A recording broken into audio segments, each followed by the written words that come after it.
Thank you, Mr. Speaker. And I do appreciate my friend from Massachusetts comparing a national parks bill to our national defense bill.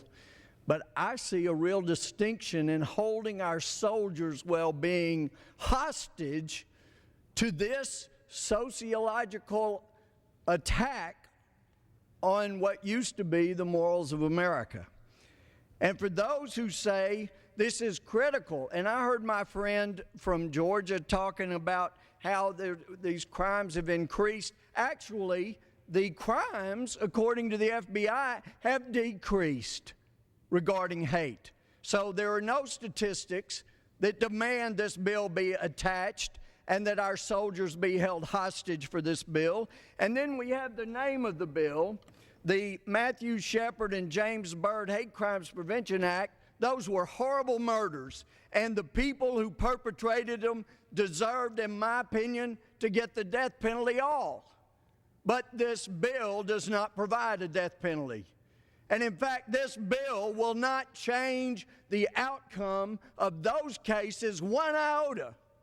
In the Texas case, James Byrd, it would be fine with me if we passed a bill that said when you do what was done to James Byrd, then the victim's family gets to choose the vehicle and the rope or chains by which they're going to drag the defendant to his death.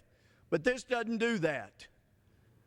In the Matthew Shepard case, now the defendants now say it was a robbery gone bad. Regardless, they got life sentences, a couple of life sentences. This bill wouldn't have changed that whatsoever at all either.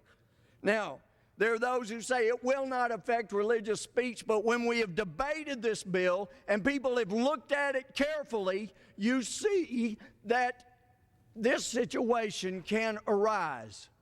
A preacher preaching from the Bible, a rabbi preaching from the Tanakh, an imam teaching from the Quran says, in his opinion, homosexuality is wrong. Some nut hears them, goes out and commits an act of violence, and when arrested says, well, I was induced to do this by the preacher, the imam, or the rabbi.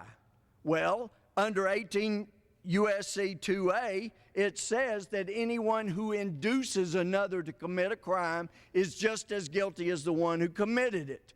That's where the preacher, the imam, the rabbi could be arrested. And I appreciate in prior debate, my friend from Massachusetts pointed to the folks in Philadelphia and said, well, they were arrested, but the charges were dropped. Arresting and detaining has a chilling effect. There's no two ways around it. Yield? We had one friend across the aisle cite the 2007 statistics.